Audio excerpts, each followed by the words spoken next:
You know, funny, the stuff y'all be calling like relationship stuff be literally him just treating you like a human. Like it literally, like bro will literally just like not get up right away after smashing, and y'all like, yo, I think he wants to be with me. Do I got to get up right away? Like, you know no, like, I'm gonna tell you specifically what men would do. They would sit here and get this girl on a schedule, calling her at this time every single break. Even though they saying, I don't wait, let me tell you, they'll be like, I don't want to be in a relationship with you. But then as time goes on, he'll have sex with the girl and everything. And then she'll be like, okay, you know what? My feelings getting involved. This too much.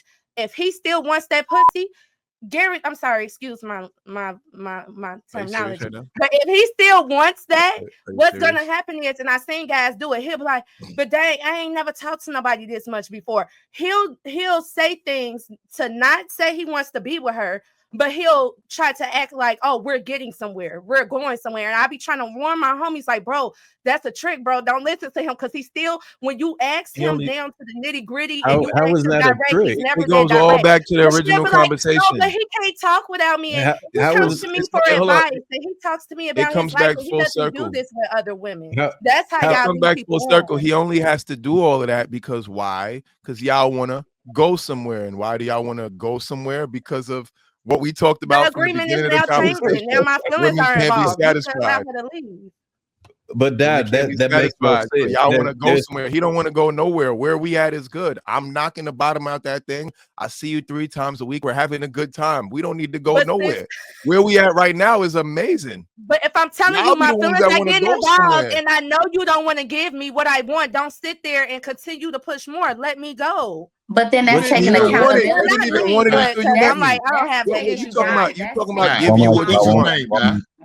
What's his name? What's that dude's name? Give me what I want. Y'all don't even be knowing y'all want it until y'all meet us. All of a sudden, you meet me and you want to get married?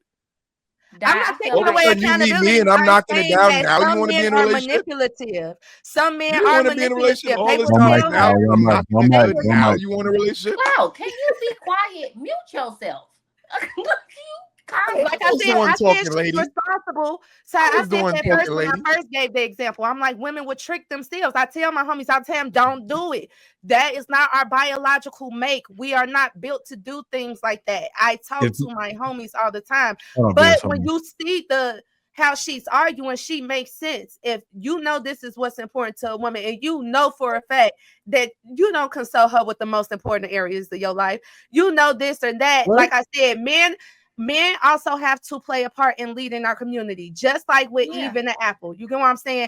Yes, she could have been very convincing, but it's up to him to be like, hey, okay, I see your emotions getting involved. As a man, I'm going to pull back because that's not what I'm trying to do. I'm really just trying to fuck. But now I'm seeing that I'm going to cause more damage than fucking, so let me pull back. But a lot of men don't have that discernment, but it is up to us as women.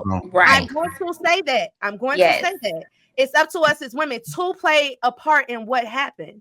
No, not to play the part, to be the knower. You have to be the person that's like, no, I'm not going to do it. Thank you. If I get to a point where I want to be in a relationship and our initial agreement was us just messing around, once I'm there, I'm cutting it off. Yeah, because that was our initial agreement. And now I'm changing the terms of the contract, right? I'm changing the agreement based off of my feelings. That's not fair to him. We came to the table with this agreement. But he starts to me to change. But he's telling her, he's leading her on now. Now he's not as honest as he was when he came in, because now he's doing not relationship things, but he's leading her on like, but you the only one I talk to, and we're getting somewhere, knowing damn well y'all not getting nowhere. Niggas will lie and say we're gonna be in a relationship or we're gonna do this just so they can have sex. No, yes. Jesus Christ. Let's get Amir, Aisha, and Angie in there. I see that this topic. Okay, I see that this topic is very nerve striking. So when I first came into the stream today, we were talking Bible study. We were talking about apples and God and I just don't know where the conversation went. And I figured I could just be safe in my hijab and, reverting back to the biblical times and biblical ways, but that's not helping.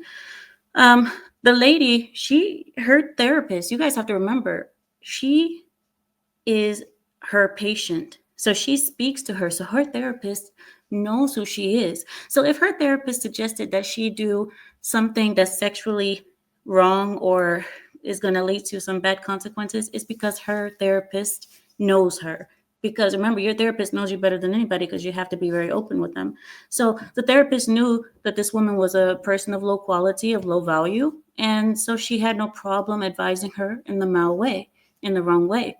Because if her therapist thought highly of her, she would have never told her that she should go make this decision. And as for celibacy, I don't know about, like, if you're going to tell your therapist that, obviously your therapist thinks very lowly of you if she tells you that you can ruin your celibacy for garbage. So really, she really thought she was a hoe the whole time. That's my point. Go ahead, Aisha. Then we'll go to Angie. Hot damn. I agree with Amira. I think that the therapist doesn't need to practice therapy anymore. I think that she is living vicariously through her clients. Like, she wants to go bound chicken wow with dude, because why would you even say that to her? Like, I'm having a hard time believing her. Like, I have a friend. I work with therapists. I have friends that are therapists. I just don't believe that a therapist would say that to you, right? Like, I'm sitting here pouring out my heart, telling you my journey, telling you where I'm trying to go, but then I'm telling you, like, hey, I've been hunching. I don't even know. Lord have mercy. This guy, and now I want to go all the way. And the therapist should have been like, no, this is not your person. This is not, what you've told me you desired. If you can wait 6 years, you can wait another 6 months. You know what I mean? Like, you've went this far without, being a woman of your word and standing on your integrity. I just don't see why she would want to even let that go. Because it's so hard to get there. I don't know if any of you ladies ever practiced celibacy or went on this journey, but that's a process, especially when you're around the opposite sex often and you're having conversations. So the fact that she went 6 years, I just don't believe it, because I don't know anybody. I have a friend that was celibate for 2.5, almost 3 years. She literally waited for her husband. You know what I mean? So it was kind of like, that made sense to me, right? Like, we used to joke with her and stuff, but when she found her husband, all jokes aside, she got what she wanted. You know what I'm saying? After that 3 years. So I just don't see that is true. I think this is another one of those I want to go viral moments by saying something completely ridiculous. I just don't believe her at all, in no context. And I know this whole, like, women like bad boys, and they just want to go be promiscuous and, like, have sex. Like, I'm like, Ty, I don't hang with women that do these things. So the concepts that y'all are saying, I can't relate to. Like, nobody, my husband is on child support. Nobody that I know has their baby daddies on child support. So I think that we just encounter different individuals. And I feel like that's just the gist of it. I feel like, with Ty again, like, I shouldn't have to force a man to do what he's already supposed to be doing. Like, that's just how I feel. And why would I